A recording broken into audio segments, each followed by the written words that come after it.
श्री सुखदेव जी कहते हैं, परीक्षित, जो पुरुष भगवान के शरणागत भक्तों का, राजऋषियों का ये पावन चरित्र सुनेगा, वो अकाल मृत्यु को कभी प्राप्त नहीं होगा, दीर्घायु होगा और भगवान श्री हरि के चरणों में उसकी भक्ति होगी और वो भगवत प्राप्त हो जाएगा। राजा परीक्षित ने पूछा, मुने, आपने कहा कि महाराज मनु के बड़े पुत्र प्रिव्रत ये आत्माराम थे। जो आत्माराम है उससे गृहस्थी में प्रीति कैसे हो सकती है? आत्माराम तो जीवन मुक्त महापुरुष होता है और आपने बताया कि प्रिव्रत आत्माराम थे, फिर वो गृहस्थी में कैसे प्रीति किए? क्योंकि गृहस्थी में कोई बिरला ही ऐसा होता है जो गृहस्थ की फांसी में ना फंस करके भगवत स्मरण करते हुए गृहस्थी को चलावे। नहीं, बहुत कठिन है वो। मैं मेरे तय तेरे की मोह ममता की ऐसी फांसी में फंस जाता है कि वो स्वरूप विस्मृत जीवन काटता है। और आप कहते हैं प्रिव्रत आत्माराम महापुरुष थे। आत्माराम पुरुष प्रिव्रत महाराज का गृहस्थी में प्रवेश ये सुनना चाहता हूं। जब कोई महापुरुष गृहस्थ में होता है तो उसके विशिष्ट आचरण होते हैं। वो कभी कुटुंब परिवार में आसक्त नहीं होता, कुटुंब परिवार में रहते हुए भी। तो मुझे इस बात का बड़ा संदेह कि आत्माराम पुरुष होकर ब्याह किया, स्त्री प्रेम के बिना पुत्र कैसे हो सकते हैं? स्त्री प्रेम, पुत्र प्रेम और आत्माराम ये बनता नहीं है। मैं ये रहस्य सुनना चाहता हूं कि गृहस्थी में रह के वो आत्माराम पुरुष कैसे हुए या आत्माराम पुरुष होकर गृहस्थ में कैसे आसक्त हुए? श्री सुखदेव जी ने कहा, राजन, महाराज मनु के पुत्र प्रिव्रत ये बचपन से स्वाभाविक बड़े ही भगवत भक्त थे। स्वाभाविक, जैसे बचपन में बच्चों की स्वभाव की प्रवृत्ति होती, खेल खिलौनों में, खाने पीने में, लेकिन इनकी प्रवृत्ति स्वाभाविक उदासीन, हर समय भगवान में। और श्री नारद जी की चरण सेवा से इनको परमात्म तत्व का बोध हो गया था। इन्होंने निरंतर ब्रह्माभ्यास किया और जीते जी जीवन मुक्त हो गए। अभी यौवन अवस्था में प्रवेश हुआ जीवन मुक्त महापुरुष। स्वयंभू मनु जी ने बड़े पुत्र जानकर इनको आज्ञा करी, क्योंकि इनमें सब श्रेष्ठ गुण विराजमान थे। जो भगवान में चित्त जोड़ता है उसे ब्रह्मबोध भी हो जाता है और सब दैवी संपदा उसको घेर लेती, सब सद्गुण आ जाते हैं। ये लिखा ही नहीं, ये जीवन में है। अगर आप भजन करोगे तो खुद देख लोगे, लोक परलोक में सब जगह सुखी रहोगे, सारे सद्गुण आप में आकर विराजमान हो जाएंगे और भगवान श्री कृष्ण आपकी रक्षा करेंगे, बाहर और भीतर दोनों जगह। आज्ञा करी महाराज मनु ने कि तुम चक्रवर्ती आदि सम्राट पद पर विराजमान हो, लेकिन चित्त वृत्ति भगवान श्री कृष्ण में निरंतर लगने के कारण अरुचि थी, राज्य से अरुचि थी, सम्राट पद से। अतः पिता की आज्ञा किसी प्रकार उल्लंघन करने योग्य ना होने पर भी इनकी रुचि बिल्कुल राज्य में, भोगों में। विचार किया कि आत्मस्वरूप में ये स्त्री पुत्र आदि असत प्रपंच आच्छादन कर देगा, हमारे परमार्थ तत्व का ये विस्मरण कराने वाले हैं, इसलिए स्वीकार नहीं किया। तभी उत्तानपाद राजा बनाए। नहीं, बड़े पुत्र थे प्रिव्रत, उत्तानपाद राजा बनाए गए। भगवान ब्रह्मा जी ने देखा कि ये तो महाराज मनु की आज्ञा का उल्लंघन करके अपने आत्मस्वरूप में स्थित है, तो ब्रह्मा जी की बुद्धि सदैव प्रपंच विस्तार में लगी रहती है, क्योंकि उनको आज्ञा है भगवान की। इसलिए वो किसी भी जीव को जहां तक उपाय होगा उसे प्रपंच में ही लगाने की चेष्टा करते हैं। प्रिव्रत की जब ऐसी उत्तम वृत्ति देखी, निरंतर भगवान में स्थिति, तो चारों वेद मूर्तिमान, मरीच आदि ब्रह्म ऋषि और सब पार्षदों के साथ हंस पर आरूढ़ होकर ब्रह्मा जी वहां पहुंचे जहां प्रिव्रत महाराज निरंतर भगवान की स्मृति में राज्य को अस्वीकार करके विराजमान है। कैसा सुख है भगवान की स्मृति में कि आदि सम्राट पद चक्रवर्ती उसको छोड़ करके भजन में, और यहां भजन करते हुए चंद रुपए, चंद भोग, चंद पद प्रतिष्ठा के लिए भजन छोड़ देते हैं। क्या भजन का स्वाद मिला, क्या भजन का महत्व समझा? भजन चक्रवर्ती सम्राट आदि सम्राट पद उसको भी त्याग दे। ब्रह्मा जी वहां पहुंचे, आकाश मार्ग से ब्रह्मा जी जा रहे हैं। ये देखकर देवराज इंद्र आदि सब ब्रह्मा जी का पूजन, प्रधान प्रधान देवता, सिद्ध गंधर्व साध्य चारण मुनिजन सब ब्रह्मा जी का स्तवन, क्योंकि ब्रह्मा जी सृष्टि के सबसे बड़े पद पे विराजमान, परमेष्ठी पद पे। जगह जगह ब्रह्मा जी का सम्मान हुआ। अब वो प्रिव्रत के पास पहुंचे, और प्रिव्रत उस समय नारद जी के साथ, अपने गुरुदेव नारद जी के साथ आत्मविद्या का ही मनन कर रहे थे। ब्रह्मा जी जेवी पहुंचे, उनके वाहन को देखकर देवर्षि नारद जी खड़े हो गए। हमारे पिता ब्रह्मा जी पधारे। स्वयंभू, मनु, प्रिव्रत सब ब्रह्मा जी का सम्मान किया, अर्घ बंदन आदि। नारद जी ने अनेक प्रकार से ब्रह्मा जी का स्तवन पूजन किया। ब्रह्मा जी ने प्रिव्रत पर दृष्टि डाली और कहा, बेटा वैसे तुम सत्य सिद्धांत में लगे हो, पर मेरी बात सुनो। अप्रमेय श्री हरि के प्रति किसी को दोष दृष्टि कभी नहीं करनी चाहिए। हम ये तुम्हें नहीं सिखाने आए कि तुम हरि भजन ना करो। पहले ब्रह्मा जी बहुत सावधानी से बोले कि अप्रमेय भगवान श्री हरि के प्रति किसी को दोष दृष्टि नहीं करनी। तो हम तुमको ये सिखाने नहीं आए कि तुम भजन न करो, लेकिन ऐसे भजन हम ब्रह्मा, महादेव जी, ये तुम्हारे पिता स्वयंभू मनु, और ये तुम्हारे गुरु नारद, ये सब भगवान की आज्ञा का पालन करते हैं। देखो, भगवान के विधान को कोई भी देहधारी तपस्या के द्वारा नहीं टाल सकता, विद्या के द्वारा नहीं टाल सकता, योग बल के द्वारा नहीं टाल सकता, बुद्धि बल के द्वारा नहीं, अर्थ के बल से, धर्म के बल से, स्वयं के बल से, या किसी की सहायता के बल से कभी टाल नहीं सकता। हरि के विधान को कोई भी देहधारी तपस्या, विद्या, योग बल, बुद्धि बल, रुपया का बल, धर्म का बल, स्वयं का बल या दूसरों की सहायता का बल, इससे भगवान के विधान को नहीं टाल सकता। प्रिय पुत्र, भगवान श्री हरि के दिए हुए शरीर को जन्म, मरण, शोक, मोह, भय, दुख और सुख, ये भोग निश्चित किए गए हैं। ध्यान दीजिए, सब शरीरधारी को जन्म होगा तो मरण होगा, और बीच का जो जीवन है वो शोक, मोह, भय, सुख, दुख, इसी के ये भोगना पड़ता है।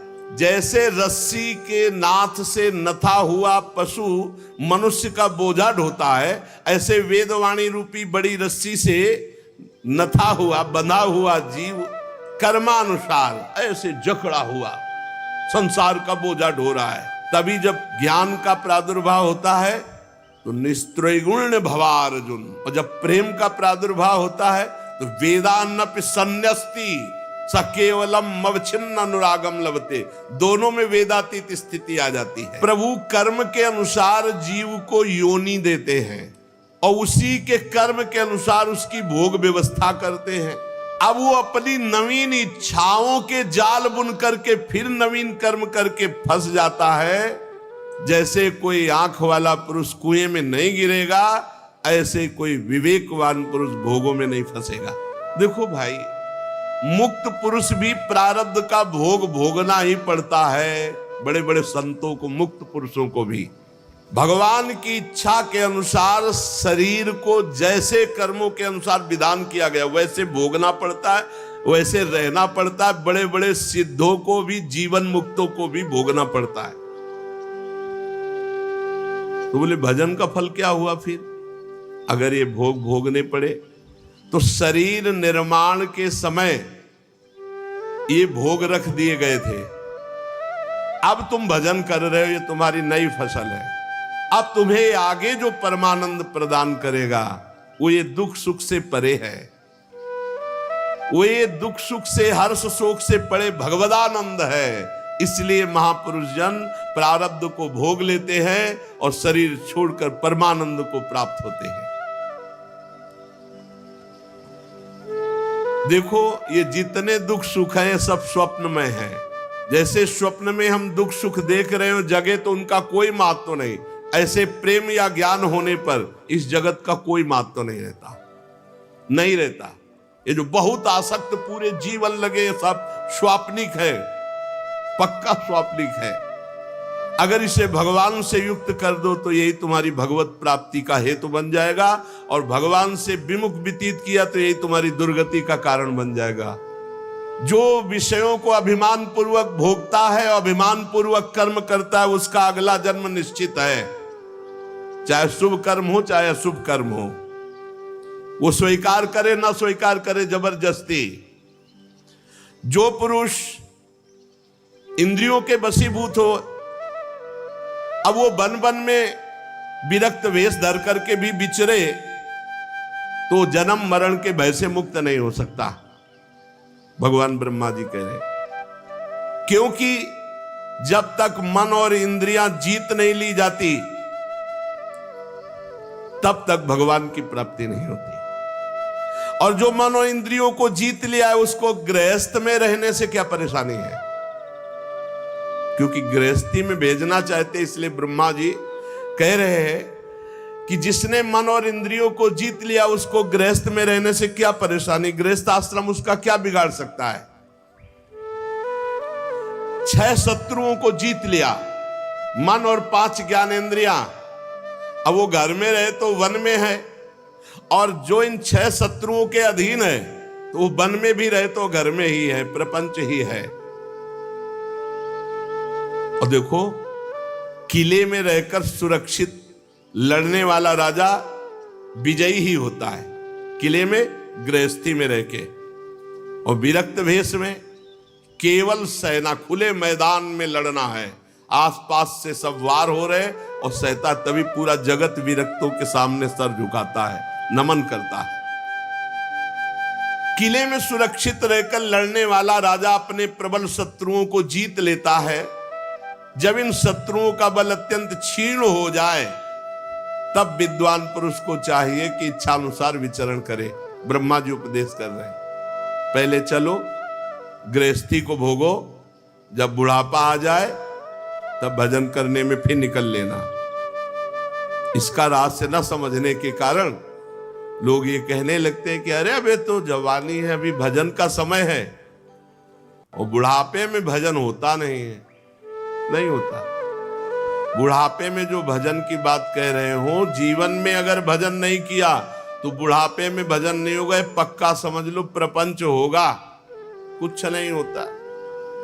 जितने बूढ़े हो उनके नजदीक बैठ के सुन लो, बहू और बेटा और रिश्ते और नातेदार इन्हीं की बुराई और भलाई के सिवा कोई बातें ही नहीं करेंगे। अनुकूल है तो वाह वाह, प्रतिकूल है तो बस निंदा आदि, यही होती है। बूढ़ों की बुद्धि, एक मार्का नहीं आता लिखने वाला, और एक आता है ऐसा कि मिटर जाए। तो जैसे जवानी में जो है वो पेंसिल की लिखाई समझो, मिटा सकते हो अभी आप, और बुढ़ापे की जो लिखाई है वो मार्का वाली लिखाई है। जो लिखा वो लिख, बुद्धि वो मार्का से लिख गई ना, मार्का नहीं, मार्का पक्का होता है ना, वो मिटता नहीं, मार्का से लिखी गई समझो।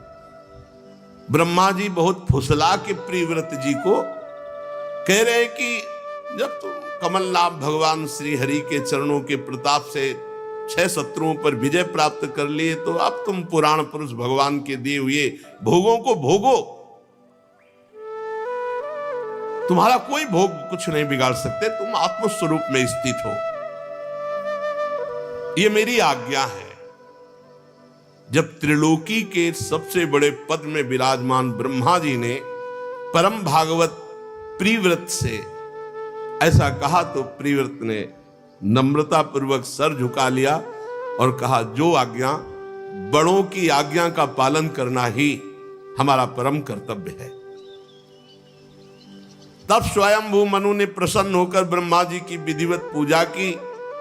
इसके पश्चात मनवाणी के अविषय अपने आश्रय सर्व व्यवहारातीत भगवान श्री हरि का चिंतन करते हुए ब्रह्मा जी अपने लोक को चले गए। प्रिव्रत और नारद जी उसी दिशा को नमस्कार किया। मनु जी तो बड़े प्रसन्न हो गए क्योंकि अब प्रिव्रत महाराज गृहस्थाश्रम में प्रवेश होने के लिए राजी हो गए। संपूर्ण भूमंडल का चक्रवर्ती सम्राट पद प्रिव्रत को सौंप दिया और महाराज मनु इस विष से भरे हुए विषैले गृहस्थाश्रम को छोड़ करके भगवान के भजन के लिए गए। ये विष से भरे हुए विषैले गृहस्थाश्रम अगर भजन ना हुआ तो बहुत ही दुर्गति होती है। वह ये लड़का बच्चा परिवार लाभ हानि ऐसा छोटी छोटी वस्तुओं में प्रिय संबंध कैसा कैसा कैसा व्यवहार मंद बुद्धि हो जाती है। ये गृहस्थाश्रम विषय विष से भरा हुआ है। अगर भगवान का भजन नहीं हुआ तो जीवन पूरा का पूरा व्यर्थ चला जाता है, पूरा का पूरा। संपूर्ण जगत बंधन से छुड़ाने में अत्यंत समर्थ हैं भगवान। सबसे बड़ी बात उसी की होती जो भजन कर ले, नहीं तो भजन नहीं तो फिर जीवन व्यर्थ। संपूर्ण जगत को बंधन से छुड़ाने में अत्यंत समर्थ है एकमात्र भगवान। और जो भगवान का निरंतर भजन करता है उसके रागमल का नाश हो जाता है। रागमल नष्ट हुआ तो द्वेष है नहीं, राग से ही द्वेष है। प्रजापति विश्वकर्मा की पुत्री बर्हिष्मति से विवाह हुआ महाराज प्रिव्रत का। वो अपने स्वरूप में स्थित रहते हुए 10 पुत्र प्रकट किए। स्वरूप में स्थित रहते हुए, ये बात है। हम सब ब्रह्म ज्ञानियों की ही संतान हैं। देखो जब गोत्रों को देखो तो कोई ब्रह्म ऋषि ही होगा। तो ऐसा नहीं कि जो ब्रह्म प्राप्त हो जाता है या भगवत प्राप्त हो जाता है वो सब नहीं, भगवत प्राप्तों से ही गृहस्थी चली है।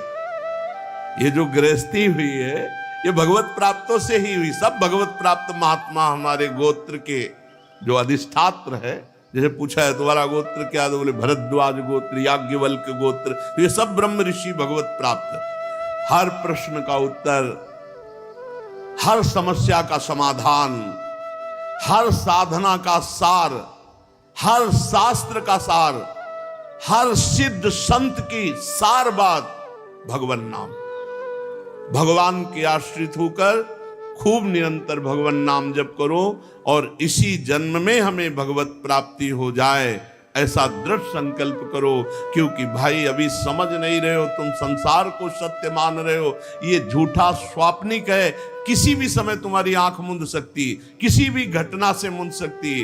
कुछ भी आज तक किसी ने काल को दोष नहीं दिया और काल ऐसे रूप धारण करता पता नहीं चलता। बोले वो अमुक घटना घटी चले गए। हम अगर नाम जप किए बिना चले गए तो इस घाटा की पूर्ति किसी योनि में नहीं होने वाली। इसलिए जैसे बने वैसे निरंतर नाम जप का अभ्यास करो, भगवत आश्रित रहो, कोई पापाचरण मत करो। शेष चर्चा आगे। श्री राधा वल्लभ लाल।